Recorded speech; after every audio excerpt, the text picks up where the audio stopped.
Welcome to Sips and Spirits, a podcast for lovers of both alcoholic and spectral spirits. I am your co-host, Chelsea. Why is it co-host? Co-hostess. You say host and it can be co-host. I don't know. The That's just how I do it. The second one's always co-host. You always give me a hard time with I am because it makes... Anyway.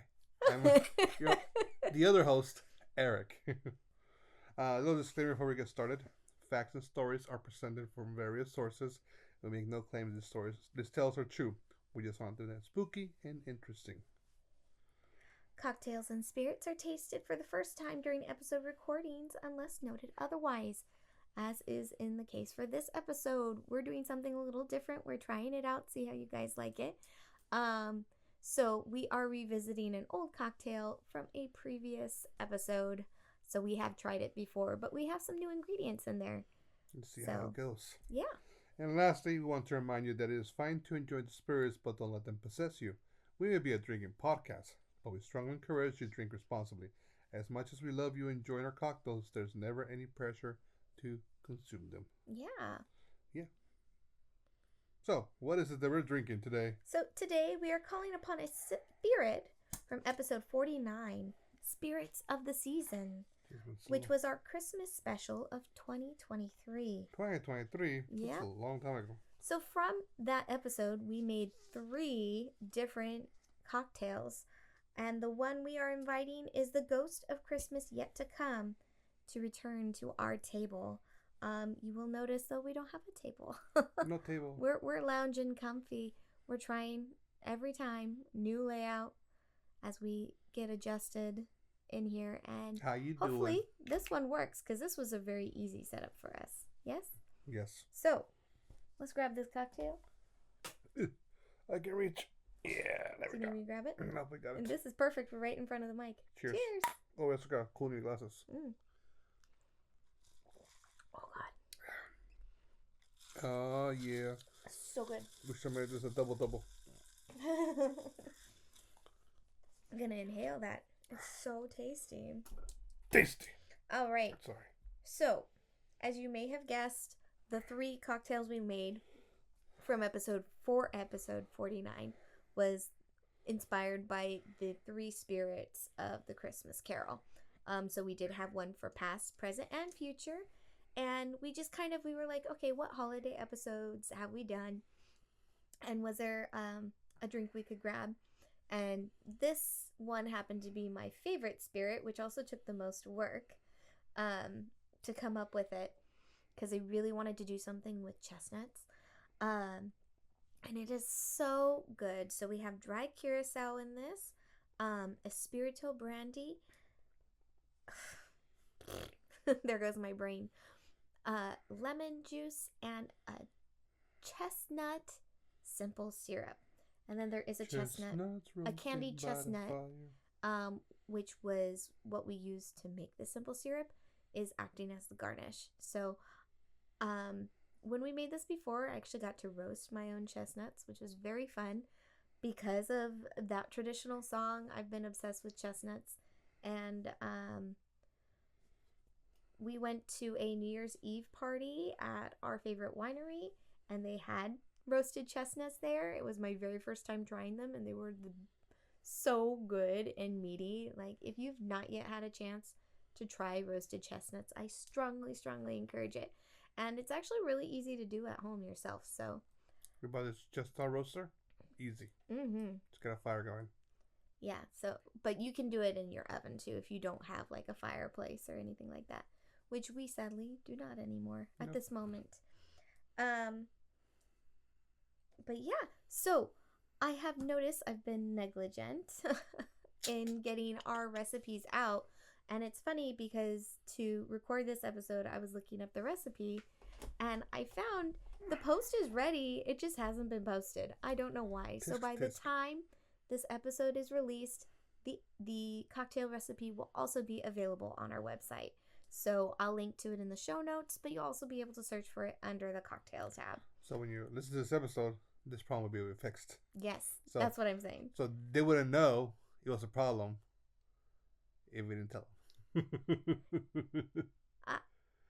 I don't know. They might be like, I've been looking for that cocktail recipe and it's not there. This is my thing to say it's there now. It's there now. Just so you know, it's there right now. Yeah. Uh, so yeah, I said you can find it on our website, right? Yeah, probably. Sipsandspirits.com. If you go to our menu bar, there's a little tab that says cocktails. Mm-hmm. You go there and you can find it. Or like I said, I'll link to it in our show notes. Sounds. And as Eric mentioned, we got these lovely new festive glasses. Remind me, I feel like I should stop and take a photo real quick. So I have something. Go for it. Because these are... I got a phone right I here. don't know if you guys can see in the video. That's a cool picture. What happens if I go closer? But we got these lovely Spode Christmas glasses. That's the brand, is SPODE, at the Oddities Market at Winchester. And it was a set of 4 and it had the original box. And now I feel like I need to go on a mission to collect the rest of the set, because there's no way it was just the glasses. Nope. It has to be like a full set of dishes and things. shit. So, you okay? Yeah, I don't know what's back there. I can't see. You're just half on the coaster. Yeah, okay. It's thin enough or thick enough. But yeah, so we got these lovely, cute glasses, and we found that you can fit two cocktails worth in one glass. The cocktails are the one we just said. Yeah, of this particular cocktail. Mm-hmm. Is what I'm referencing. But yeah, so they're really cute. They're just like your classic traditional Christmas tree, and then there's like a little Santa on top as the tree topper, which feels like a perfect segue into what this episode's about. Indeed. I took a picture of it so you can add those pictures to the... But I'm gonna do it here. Oh, whatever. I guess my pictures aren't good enough in that aspect of things. But yes, no. As Chelsea was saying, we're going to segue to the topic of today's episode. And today's episode is the Jolly Red Giant. The Jolly Red Giant? Jolly Red Giant, yes. Perfect, the big red lobster man, as Jack Scott likes to call him. Santa Claus. Oh my god, this is making noise. I'm so sorry. It is okay. Give me a moment. What was he? What does Tim Allen call himself? Jojo Noel. Papa Gijo. Papa Gijo kind of thing. Père Noel, my dear. No. I'm mixing up his phrases. Yeah, Santa Claus. Santa Claus is a season of winter, and winter comes with a lot of magic, a lot of mystery, a lot of scary. Yep, as we talked about in our Christmas special, Yes. we discussed so many winter and Christmas time cryptids. Mm-hmm. If you're curious about who else haunts the winter, Mm-hmm. definitely check that episode out, because there were even some ones in there that you found that I hadn't heard of before. Like the Greek... I forgot Greek about demons or something. Yeah. I was like, I'd never heard of that before. Mm-hmm. So yeah, it's a very fun episode. It's a bit longer because obviously we do 3 cocktails in it. Oh yeah, but their cocktail was a fun time. It was a very fun. It's probably been one of my favorite episodes to date.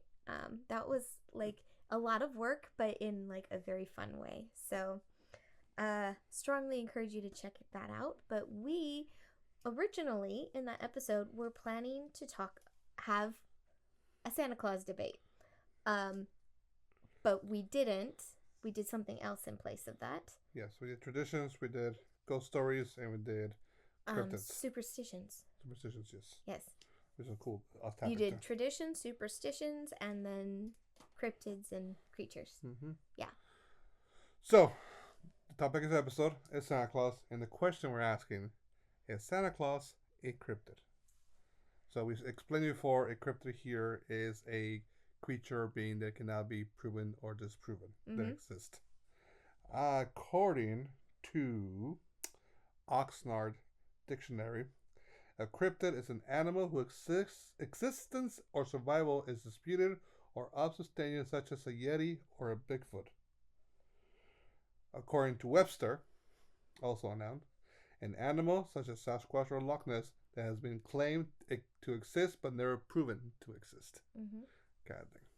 So I think in the process of things, you can classify Santa Claus as that Mm-hmm. based on the definitions. But, so, we're going to say yes or no. Because we've had this discussion in private, which is part of what inspired having this talk. I know we had it. I don't remember what you said, but I know. Because you were in Camp Yay, right? I was in camp, possibly, yes.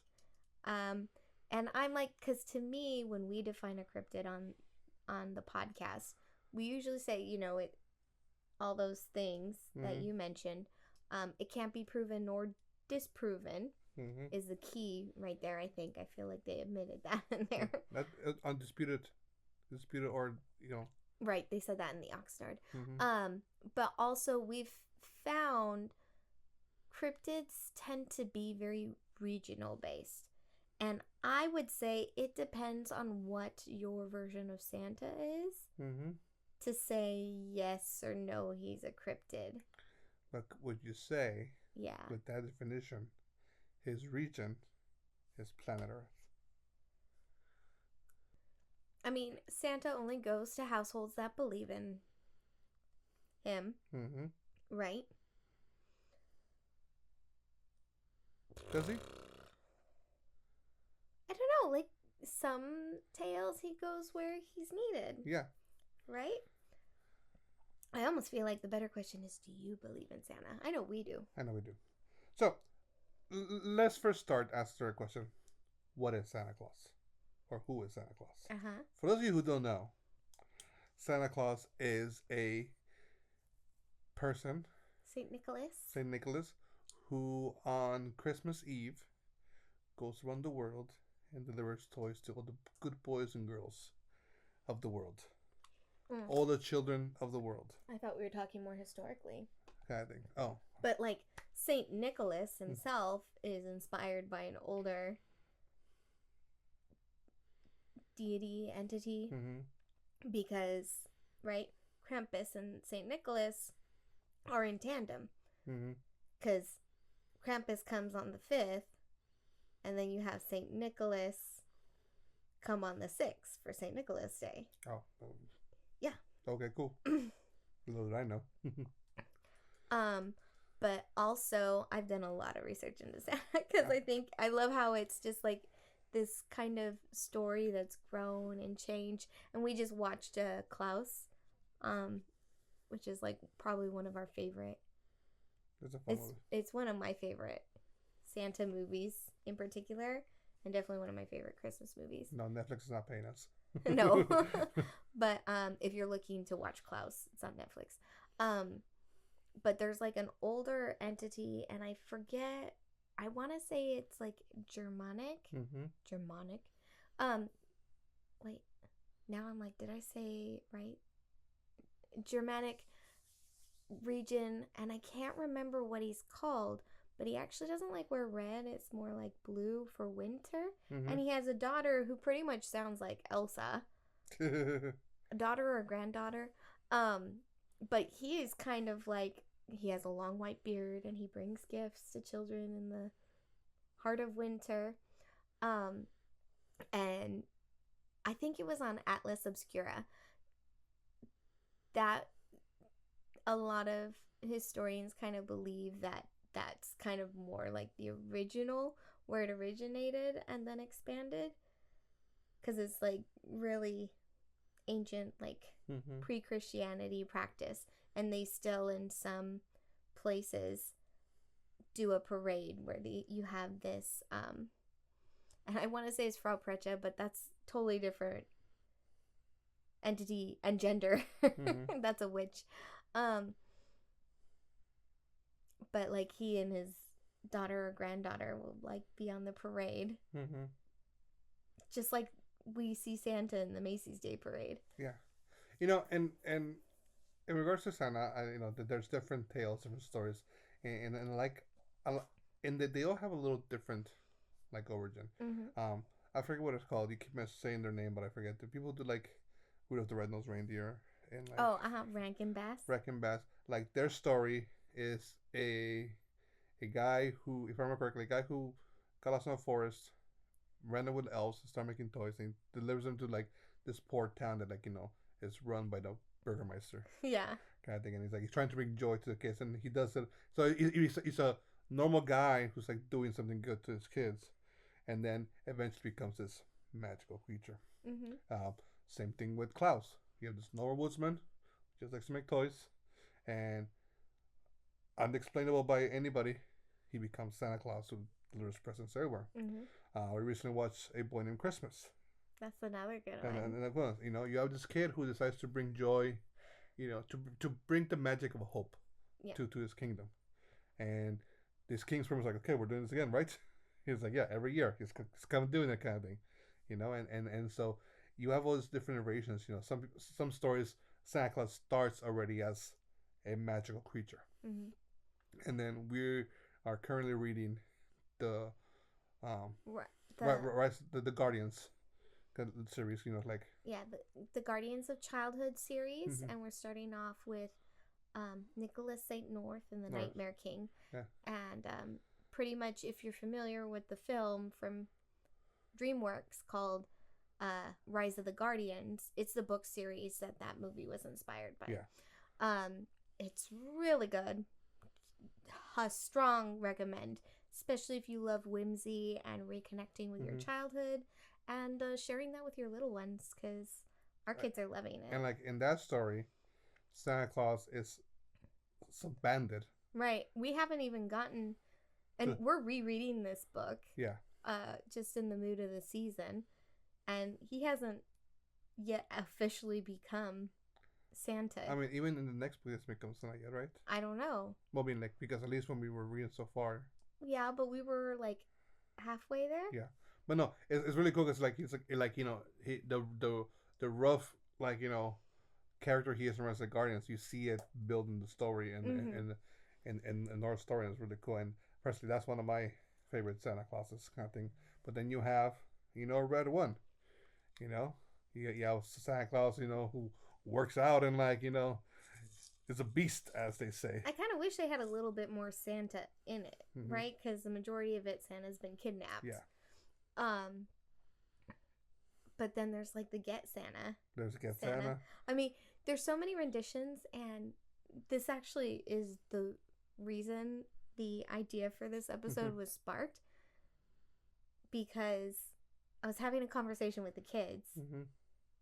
I don't know if I shared this with you, but our little monster was like, so do they have all these different kinds of Santas and different versions of Santa and different stories of how he became Santa because nobody really knows? Mm-hmm. And I was like, yeah, because Santa is magic, mm-hmm. and we can only guess because nobody's supposed to see him. We can't really say how he does this or does that, and everyone's coming up with very fun, creative ideas. And I was like, oh man, this would be such a great conversation. So it's like the many different facets of Santa, and to this day, people are still coming up with new stories, new ways to present it, new things. I'll do it. There's this song that I used to show to my classes when I was teaching one winter time, and it's Christmas Around the World. I forget who does it. I'll have Chelsea add it to the notes kind of thing. But there are different traditions that people do it, and well, Santa is a main thing in everywhere. Other countries do different things, kind of thing. I forget who was. I think it was the Swiss. They do the tontums, the Christmas tontums. So they go and deliver gifts kind of there too. So it's not only just Santa doing it. He has, for lack of better words, Italy has La Befana. La Befana, like helpers, kind of thing and whatnot. So I do like that aspect of things. But yeah, so to the question. Circling back. Is Santa a cryptid? Thanks to our little monster. This question that sparked this episode. And, the way Santa is constantly portrayed as different things, different characters, different persons. Santa's gonna look to you how you believe him to look like, kind of thing. There's a debate on what color skin Santa is, kind of thing. There's basically how tall, how small, how skinny, how fat, how muscular, what is physique like. But I think it because there isn't a natural like, oh, everybody's like, yeah, this is the one's the way Santa looks. It gives them that whole whimsical aspect of, yeah, it could be a cryptid because it's not proven or it's proven that he looks this way, Right. kind of thing. However, if you go with that aspect of things, there's something that Santa has that most cryptids don't have, and that is, for lack of better words, Marketing. magic. Well, yes, his marketing, fantastic. But no, I'm saying magic, kind of thing. They all have that is very strongly associated with them. The magic. I'm not just having like magic powers, but the magic of for to steal the idea from the boy in the Christmas, the magic of giving hope. Well, I was gonna steal from Rise of the Guardians. He represents wonder. Wonder, yeah. In childhood. Yeah. Right? And I think we're always chasing that as we get older, too. Or I don't know if we're chasing it. I see some people are still chasing, trying to recapture that wonder and whimsy. And then there's others who, like myself, you're trying to pass on that wonder and whimsy and hope to keep it going and you know what? Painting that world in rose-colored glasses because we need more wonder and whimsy. Yeah, and that's like, I'm not saying that other cryptids don't have that aspect of things, kind of thing, but like I feel is less emphasized on cryptids, kind of thing. Right. Well, and I want to use Mbunche as a good example because we just recently talked about it. A lot of cryptids, okay, not a lot. I'd say probably about 2/3 of cryptids have some sort of cautionary tale linked onto them. And then like 1/3 of them are just like this bizarre anomaly. Yep. Right?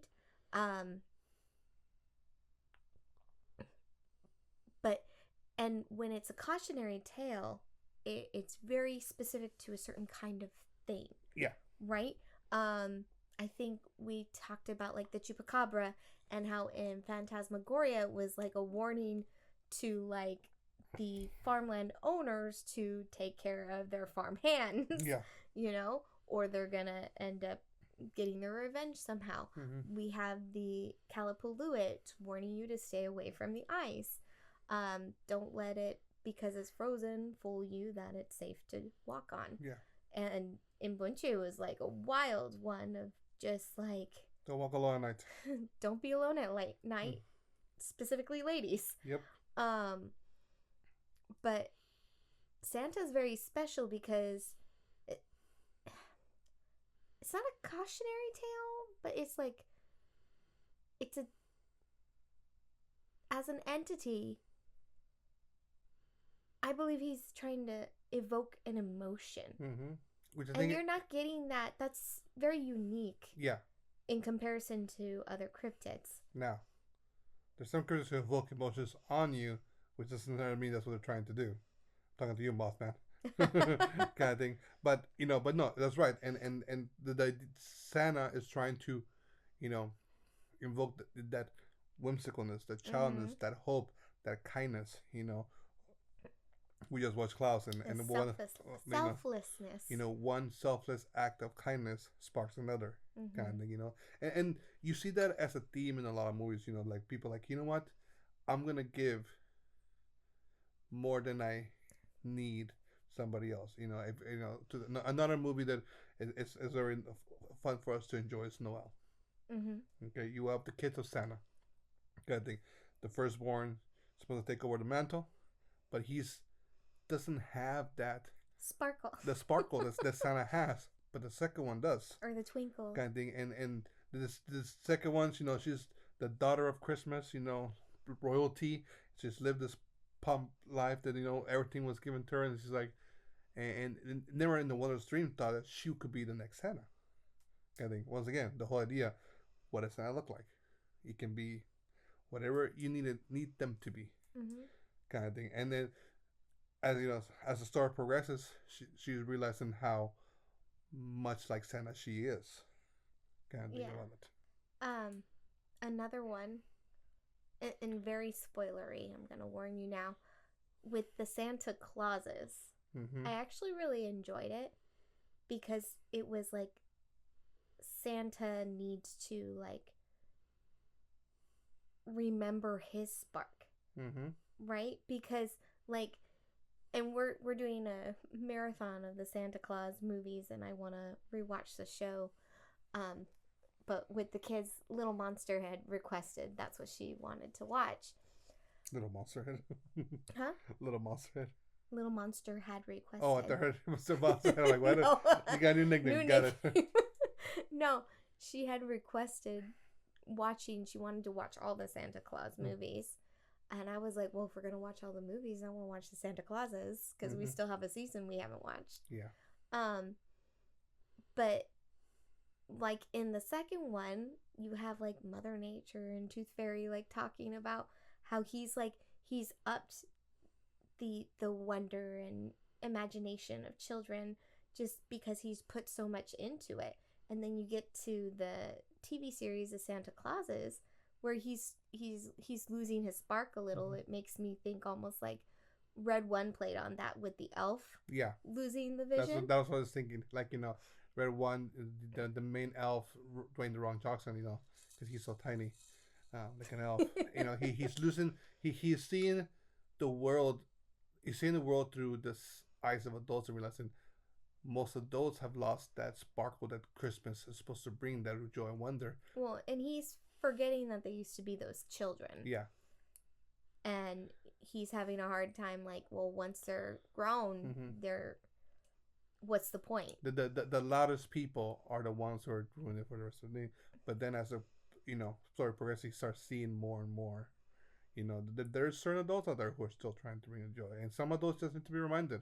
Mm-hmm. What the joy is. Yeah. Kind of thing. It doesn't have to be that one toy that you didn't get for Christmas. It has to be that TV show you used to watch. It can be just your time with your children, Mm-hmm. or time with somebody else that reminds you, hey, this is what Christmas is like. This is what Christmas is supposed to be. Kind of thing. So. Well, not supposed to be, but here's how we do it. Yeah, and exactly. we hope that brings a little what joy it's supposed to to you. be to you. And Christmas to you is going to be different from Christmas from us. Mm-hmm. Christmas from your neighbors or anybody else's. They might not even celebrate Christmas. Yeah. Kind of thing, So it's one of those things that like it, and because it's so different, the celebration, the visuals, what is supposed to be there, what is not. It reverts back to the question: is Santa Claus a cryptid? You know what? I was like hemming and hawing, but I'm gonna go back on no, I don't think Santa. He's different. Like there's a creator on Instagram or maybe it's TikTok where she like pretends to be different fonts. Mm-hmm. Like, but if you did that with cryptids and Santa, like Santa's the one nobody wants to show up to the party because they're like, oh, this guy, everybody loves him and knows him. He's a buzzkill. That would be a funny skit to do now that I'm thinking about it. But it's that kind of vibe. Yeah. Because Santa's wanted Mm-hmm. or desired, sometimes sought after at times, right? I mean, how many children stay up past their bedtime hoping to sneak a peek, or will like think their parents have gone to bed and sneak downstairs and sleep under the tree?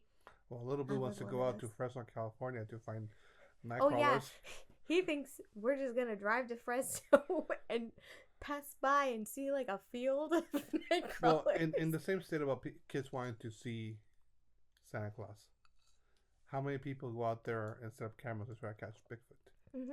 Now, Bigfoot doesn't spark wonder or any emotions whatsoever, but a lot of people go look for him. Yeah, well, I mean, them. and Nessie falls into the same category, Yeah. wouldn't you say? Yeah. There's no cautionary tale there. No. Same goes for the night crawlers.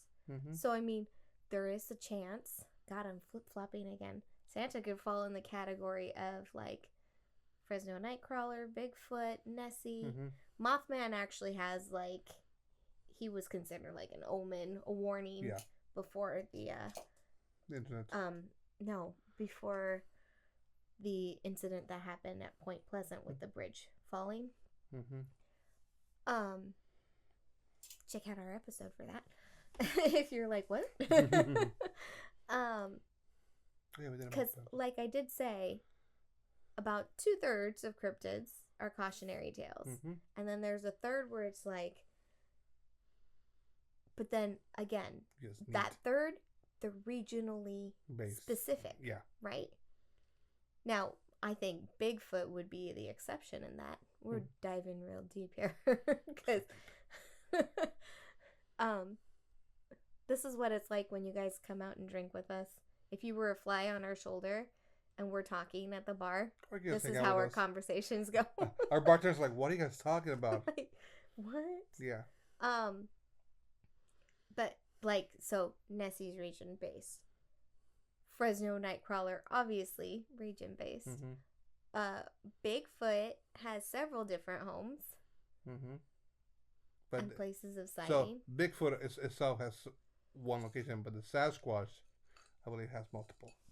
I think that's how it goes. Are they considered different? Bigfoot is a specific Sasquatch. I could be wrong. It's kind of like how Bigfoot and Abominable Snowman or Yeti. Yeah, they're like cousins. Are cousins. Mm-hmm. That's another good movie. Cousins? Sorry, no. It's called Missing Link. Oh, yes.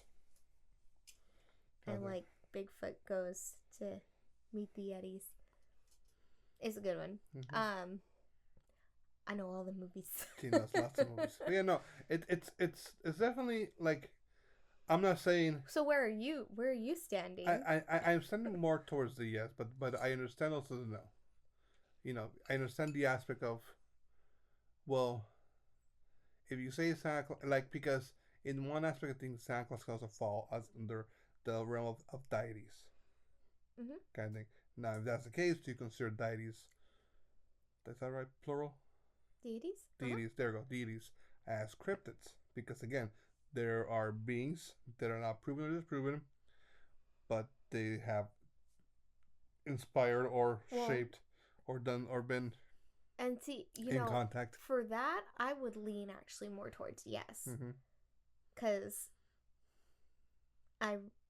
essentially, so deities are beings that are worshipped, right? Yeah. Cryptids are just beings we suspect are real, but we can't prove or disprove that they are or are not. Deities, on the other hand, it doesn't matter if they exist or not. We believe they're a higher being, and then we worship them for that higher-ness. And essentially, we do that with Santa. Yeah. Right? Yeah. He's worshipped. We pay tribute with all these films and books and stories and even discussions. And we keep the idea alive, and that gives power. Doesn't Jack Scully call him like the ruler of Christmas Town? Like he's the like ruler of this Christmas land. Yeah. Again, no. It's one of those things where, like, like it can go both ways, kind of thing, and whatnot. So I'm leaning more towards the yes aspect, again, because of cryptid, of a cryptid kind of thing, and again, in the same aspect of, like you said, the deity, yes, is more like a cryptid than not, because I'd say more deity than cryptid. Yeah. Personally. Oh, so you don't think deities are cryptids? No. Oh, okay. I misunderstood that. No, deities are different. Cryptids are like people, there's eyewitness accounts, but no actual scientific evidence to prove or disprove their existence. Deities, people... Eyewitness accounts? No, people don't care if there's proof of their existence. They're still worshipped. Does that make sense? Yeah. So, I'm going to throw out a big obvious one. Hopefully most people know Zeus. I was going to say Odin. Odin. Tomato. Odin could be an inspiration for Santa Claus. That's where, like, the Yule goat comes from. Yep. Is because of Odin. Right? In Nordic mythology. So, that's a bad example because it plays into this. That's why I was saying, like, Zeus, right? we can't, people don't question if like zoos or even like, let's use modern day sensitivities, God. Mm-hmm. Does God exist? We don't, well, if you're a believer, a worshiper, you don't question it. You just worship. Yeah. Does that make sense? You don't care if people have had interactions or experiences or eyewitness accounts. You hope that you will one day, but you worship in the aspect of but being in their good graces. You blindly accept that this is a higher being Mm-hmm. that you may or may not get to interact with. Yeah. So that's why I think Santa falls in that category instead of cryptid. Okay. I can does that reasoning make sense? No, I can dig it. Yeah. I think. Okay. Yeah, so I think that's, as we talk about it and I get to sort through my thoughts, I think that's where I align more. Cool. How about you? You're still in camp cryptid? I mean, like I said, it's 50-50, you know. A cryptid can be that. Mm-hmm. It could be a deity, like you said, it's worshipped. Mm-hmm. But, I mean, we put monuments for Mothman now. And then there's the Pukwudgie has monuments and street signs and stuff, you know. So it at what point does a cryptid start being a lesser cryptid but more of a deity? At what point does worship become a new label on what you are? Kind of thing. Kind of thing. Because in some aspects, mm-hmm. the worship is you worship to get their blessing. Mm-hmm. Kind of thing. In other aspects, you worship so you don't get their wrath. Kind of thing. Mm-hmm. Some cryptids have that notion where you have to provide sacrifice or tributes mm-hmm. so that they don't do their cryptid thing. Right. Kind of thing, you know. Well, the Loveland Frogmen's like that, right? I think so. We had to like to offer something else. You think? Well, and it has to go through a particular ritual. Yeah. Like it can't skip steps or jump ahead or jump around. Talk about OCD to the extreme. Kind of thing. But yeah, no. So that's like a thing in Wild thing. What do you guys think? Yeah. Feel free to like let us know what your beliefs are. How do you celebrate your holidays? Is Santa cryptid or not? You know, do you believe in Santa? Do you not? It doesn't matter to me. Whatever you guys got to do, we accept all in any aspects of this.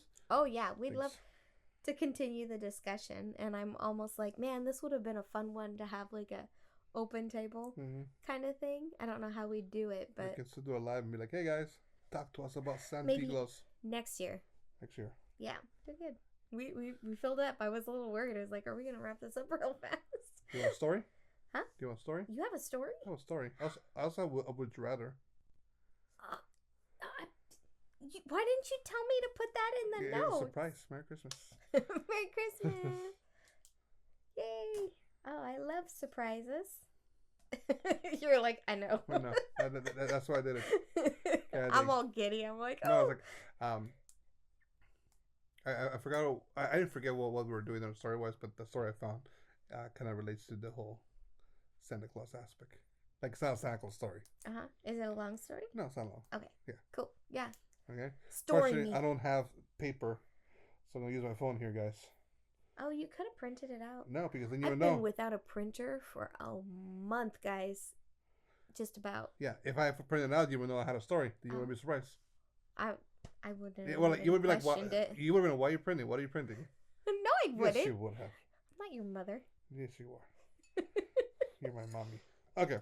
I'm mommy. The story is called A Trapper's Ghost. Ooh. Okay. There once was a trapper who roamed the wilds of Labrador in a sleigh pulled by 8 pure white huskies. He was a tall man, dressed in layer upon layer of animal skins, who drove his team with a terrible ferocity across the frozen tundras. The trapper was a cruel man, and the people in the local towns did not like him, though they tolerated his company when he came to town because of the rich animal skins he brought with him. When he came to town, the trapper would sell his skins and then drink away his money at the local tavern. When he wasn't drunk himself, the trapper assaulted local women, picked fights with hand-working townsmen, and tried to sell alcohol to neighbors. After a few days of such behavior, the The constable will toss the trapper on his ear, and the trapper will resume his roaming and trapping until he came into another town. No one knows exactly how a trapper met his fate, although it was rumored that he went a little too far in the pursuit of a local innkeeper's fair wife, and he was shot to death by the disgruntled husband. Other folks say he lived in old age and died out on the trail, but it swiftly became clear that death did not end the roaming of the cruel trapper. Each winter, the trapper roams the wilds of Labrador in a sleigh pulled by 8 white huskies. They say that his spirit has refused entry into heaven and remains forever in Labrador, atoning for the many sins he committed during his lifetime by helping lost travelers find their way home. Many a weary soul has looked up uh, from their frantic circling to see a large sleigh pulled by white dogs coming towards them. If they follow it, they are led to safety. Once a lost Once a lost trapper found himself caught in a terrible blizzard far from the nearest town. As he sought in vain to find a place to shelter from the storm, the phantom trapper appeared with his sleigh. Animal skin flapping in the raging winds and blinding snow, the phantom tenderly lifted the nearly frozen man, placed him along the rugs on his sleigh, and drove him, the dying trapper, to the nearest town. The phantom carried the man right into the inn, placed him gently on a chair by the door, summoned the innkeeper to care for the man, and then vanished right before the astonishing innkeeper's eyes. Ooh. Yeah. Labrador's in Canada. I looked it up, like, where's Labrador? Like, I know it's a dog named Labrador, or type dog, kind of thing. Cool. But yeah, nice little story. The guy was Batman, but now he's like doing good. Trying to do penance. Yeah. Ties into our ghost. Guy's a ghost. Drink. Mm-hmm. Ghost drink. Do you need help? I got it. I realize I have to slow down. So, would you rather? Wasn't this episode like a whole would you rather? I know. What? No, what? Would you rather? Mm-hmm. Premise: it's winter, it's cold, you're lost. Would you rather be lost in a forest and have to deal with whatever cryptids or mystical creatures are in the forest to either hunt or take care of you? Or would you rather be lost in a cave, in a cold cave, to deal with whatever cryptids or monsters or things that live in there? Forest. Forest? Yeah. Why is that? I feel like you can't reason with the things in the cave. I see you can reason with things in the forest? Potentially, or appease. You can appease the things in the forest. Things in the cave are no-go. I don't know, faith are kind of weird. Huh? Faith folk are kind of weird. They can still be appeased. Which, you mentioned that. I really want to watch Mr. Norrell again. Oh, okay. That seems like perfect, like, winter spooky watch. It is pretty wintry. Well, it's like London, so it's always miserable there. I saw an Instagram reel the other day. The guy who does all the blue characters, like in comic style. Mm-hmm, yeah. And he's like, this lady goes like, "Sure, may I have your name?" And the guy goes like, "No, you may not have my name, but you can call me this. You know." And then the person's like, "Sir, this is D&B. Do you think I'm a faith folk or something?" It's like Yeah, like I don't know about that, but here would you call this iron horseshoe? And the person grows fairy wings. Kind of thing. It's anyway. Yeah, I've seen that one. Mm-hmm. But yes, I've never heard of anything that dwelled in a cave that you can reason with. Exactly.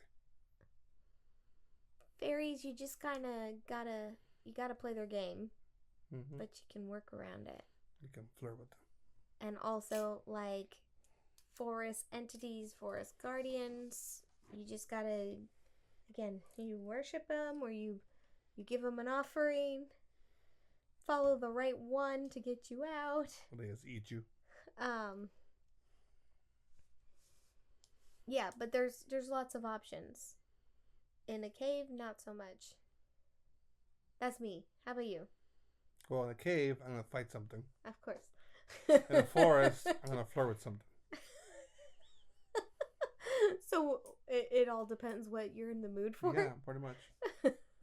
Flirting or fighting. Got it. Snoot tooth or fisticuffs. Got it. Ready to wrap this up? I am. Is you ready to drink?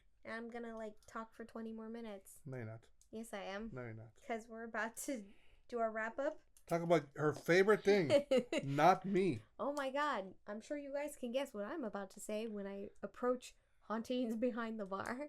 Oh, let me guess. Are you going to talk about Winchester again, Chelsea? What? What's that? Surprise. Yes, I am. Because as you guys remember in the last episode, I said that I got to partner with Winchester Mystery House to cover their holidays at the Winchester Mansion. At the time this episode's released, there will be 2 weekends left. No. So you can come and visit Santa. Yeah. Because this is coming out Friday. Oh, okay. Yeah. Good luck. So that's on Saturday. Santa's coming. It's Santa. Santa Claus is coming to Winchester. And then the weekend after that, they're doing wine and paint, and the Oddities Fair is happening still both weekends, as well as the house tours. The snow has been magical. It's been a lovely experience. We did the tea party last weekend. That was very fun. Hosted by Vogel Victorian. Huh? Hosted by Vogel. Hosted by the Vogel Victorian. It was so great. I did feel like it was a speed run version. And it was less time than the last time we went together. Mm-hmm. So, I think that's not their fault. It's just what they were. No, I think that's just how the season's been working. The weekend before, we did the Renegade Orchestra in the gardens, so they played live music. Kids really enjoyed it. And the weekend before that, I did the stained glass class, which you guys can see hanging behind me. Maybe the umbrellas might be in the way. Yeah. But I got to make my own stained glass. That was a really fun experience. And we've seen Krampus 2 out of 3 weekends. Yep. So yeah, it's been a fun time. I'm hoping on Saturday that we get to interact with Santa and Krampus. That's my goal. Mm-hmm. Like together or like at the same time? At the same time. Mm-hmm. I don't think we'll get them together. But I'm really excited because the Santa that's been in all the promotions, that's the Santa that's going to be there on Saturday. So yeah, fun times still happening. If you guys make it out, come say hi. Mm-hmm. I'd love to say hello.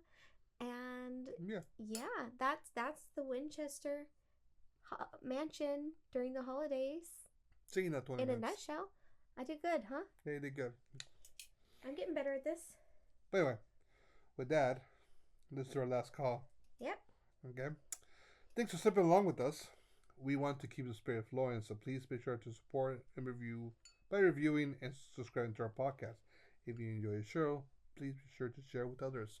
Let us know if you like this kind of discussions, just us off scripting, talking about things. We can give us a topic and then we'll be like, hey, pick it from a hat. Yeah, this was a very random, unscripted episode, or very unoutlined episode for us. Usually we have a little bit more structure. Yeah, and whatnot. So if you like this kind of stuff, we can do it more often. If you don't like it, we won't do it again. Or maybe we will. It's our podcast. Just to annoy you. But yeah, no. If you have any ideas of what you guys would like us to talk about, what you guys would like us to look into, we're very open to that. If you have anything that you would like to share, kind of thing, we're open to that. Yeah, and then you can find us on all Find us on all podcast hosts or YouTube. We have a website that's sipsandspirits.com. And then we are also on Instagram and TikTok. I have been very neglectful on both of those, but I'm trying to be better. We'll see. We'll see what happens. We'll see. But again, our handle pretty much anywhere is Sips and Spirits if you're looking for us. So you can find us there. And yeah, if you don't feel like social media, please be sure to check out our email newsletter via sipsandspirits.com/happy-hour. Comes like once every 3 months. Once every other month. So I think we should put together a end of year email Sounds good. So if you guys are listening to this, you've got like 10 days before the new year to get caught up 11. with us. No, wait. 19. Yeah, you're right. 21. 11. Wait. No, like 13 days? 13 days. Lucky Something 13? 12. Something like that. If you subscribe before the new year, you'll get in on the latest newsletter. There we go. Next. Now I've got a goal. Mm-hmm. And with that, are you ready to close this tab? Yep. Cheers. Can you reach your drink? I can grab it. I can flexible. Cheers. Cheers. I can more drink than you do.